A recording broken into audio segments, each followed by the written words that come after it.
Okay, pro wrestling fans, it's your buddy Mike Messier. A lot of you, I guess, need clarification or help understanding what you're watching.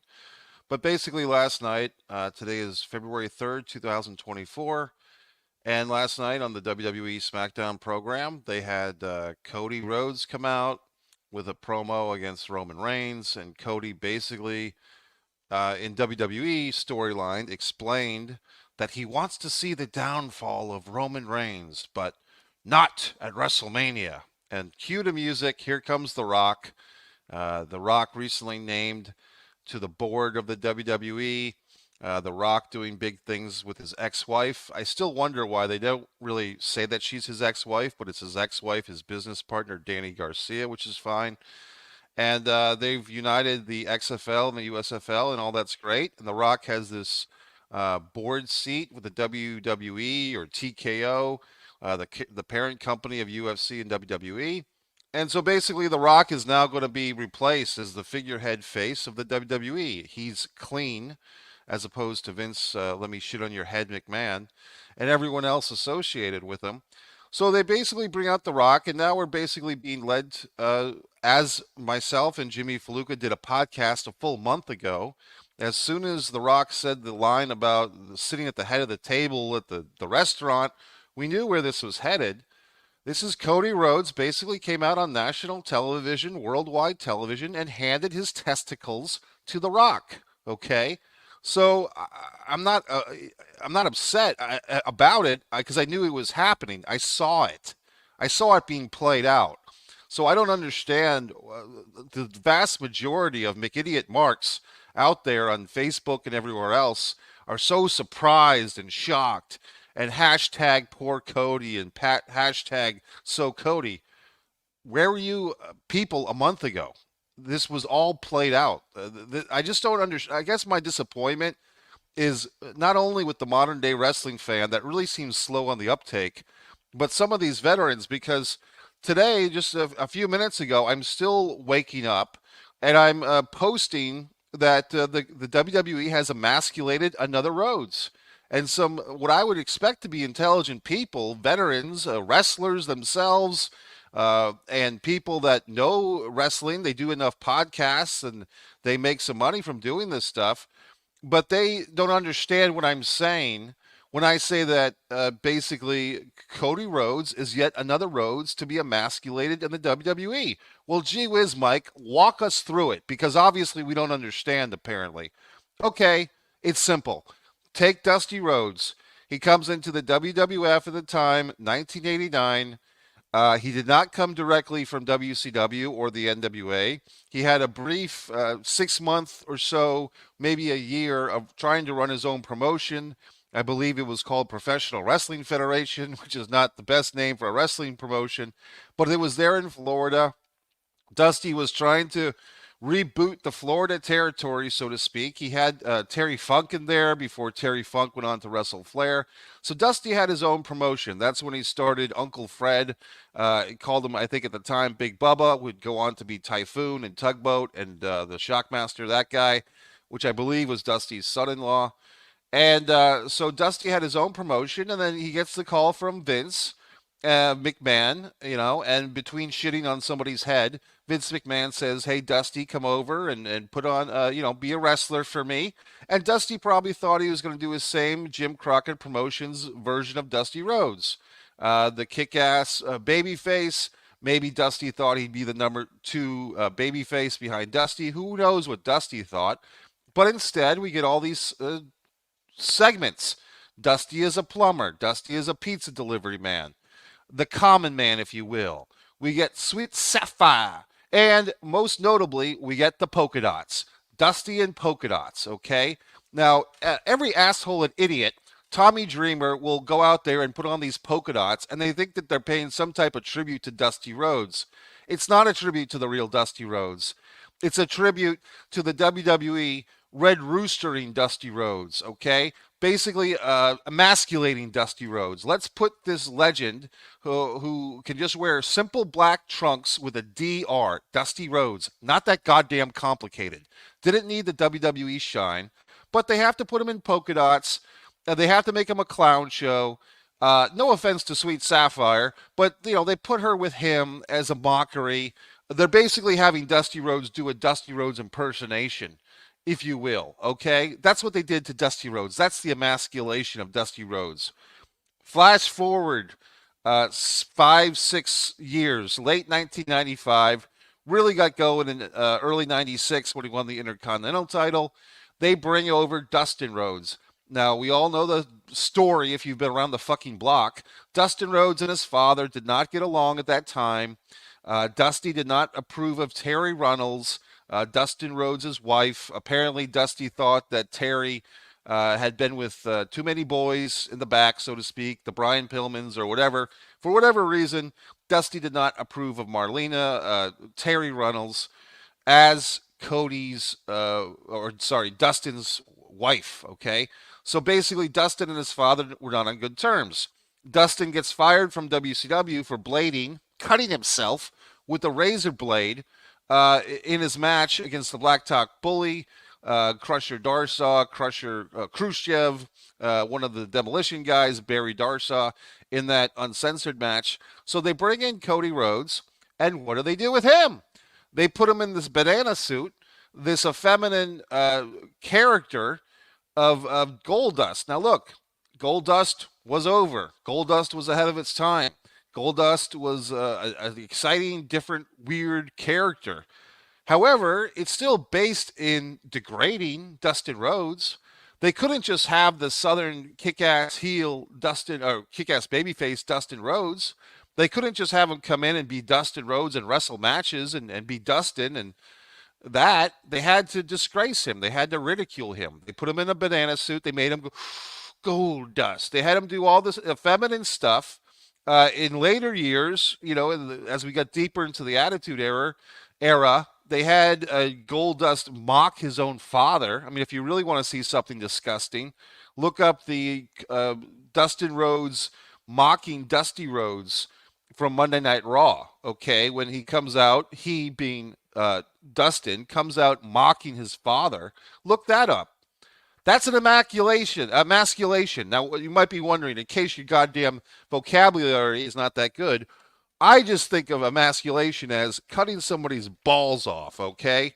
Metaphorically. No, they're not literally taking fucking Dusty or what's his dick, Dustin or Cody's testicles and slicing them off. It's a metaphoric expression. What does it mean, okay? Dictionary. Emasculates. Deprive a man of his role or identity.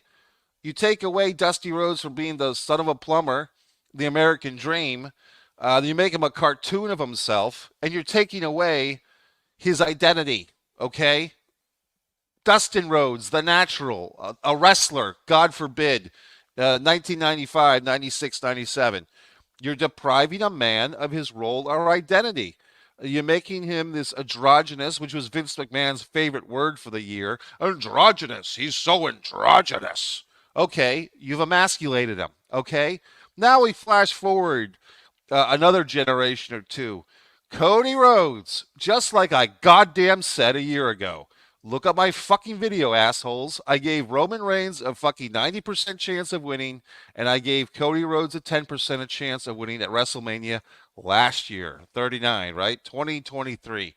And all you idiot fucks said I was crazy. Oh, Cody's going to finish the story. You goddamn bought into their stupid bullshit. Once again, Cody Rhodes goes out there, sucks a big, long Roman Reigns cock in the middle of the goddamn ring, and basically, it's emasculation.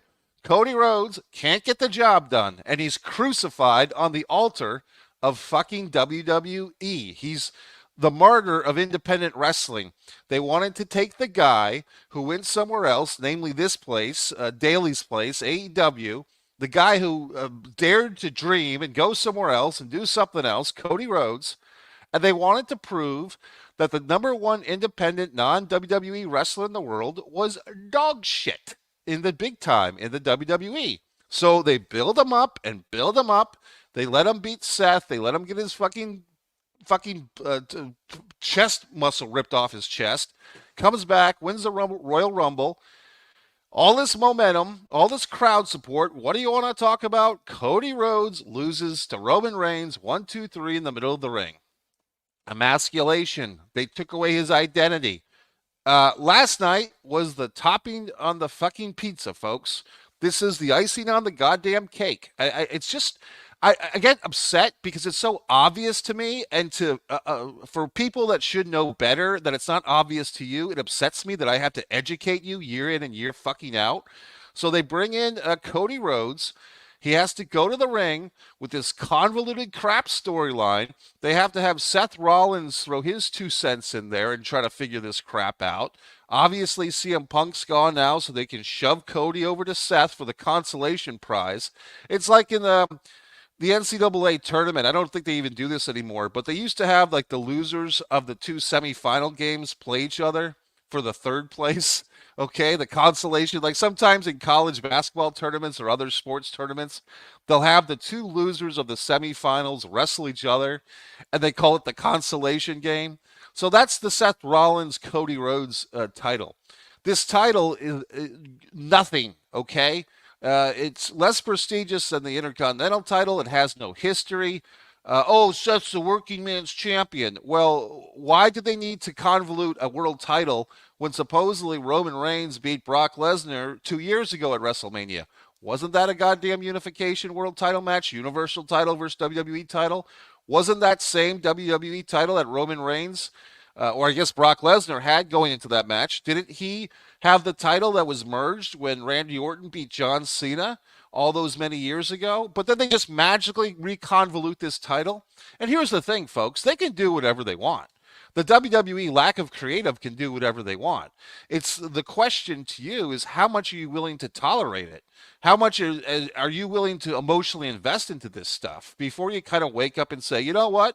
I'll tune into WWE. This is what I fucking do. I'll just lead by goddamn example as always. I'll watch the premium live events. If there's something better to do, then I'll do this something better. I'll go out and live my goddamn life. If I hear that something interesting happened, or everyone's got their dicks in an uproar about some stupid WWE bullshit, then I'll watch it on YouTube. I'm not going to sit there on a goddamn Friday night with my fucking dick in my hand watching this goddamn idiot WWE crap, okay? And wondering and raging about how stupid it is. I know it's stupid. I've learned that lesson. Hashtag raw protest 5 fucking years ago, idiots. I was telling you that this WWE is dog shit, and it's still dog shit. So they can change the owners. Vince McMahon can shit on 1,000 secretaries' heads, and it's still garbage, and you're still watching it. So howdy fucking ducking do. But last night, Cody Rhodes comes out there, this convoluted fucking storyline. Yes, Cody Rhodes is the engineer of this whole thing, of The Rock coming back. It has nothing to do with the WWE trying to put on a different public figurehead face than Vince McMahon or anyone, Bruce Pritchard, or anyone associated with them. They have to put on The Rock to shine it all up, to shine up this fucking mess that they've made for themselves. But that has nothing to do with Cody Rhodes stepping aside, right?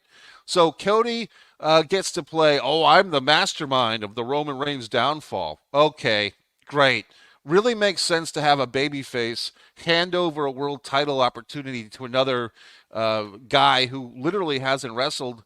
He had the match against the Wyatt family guy for 11 seconds. That's The Rock I'm talking about. And then before that, he wrestled Cena a couple of times and CM Punk. So that's going back 11 or 12 years. And you're telling me that The Rock in storyline shtick deserves a fucking title match? So yes, Cody Rhodes comes out there, babyface, handing over a world title opportunity to another babyface, emasculates himself, taking away his male identity, his whole dream, this whole bullshit ride we've all gone on. But suddenly, it's just so goddamn convenient that WWE convoluted this secondary world title, the working man's title, the Dusty title. Come on, assholes. Stop believing this stuff. Okay? I mean, if you're falling for it, maybe you're not. Because, I mean, some people are, the hashtag poor Cody and so Cody. Yes, Seth did a nice promo. He got the angle over as best he could. But it's just convoluted crap.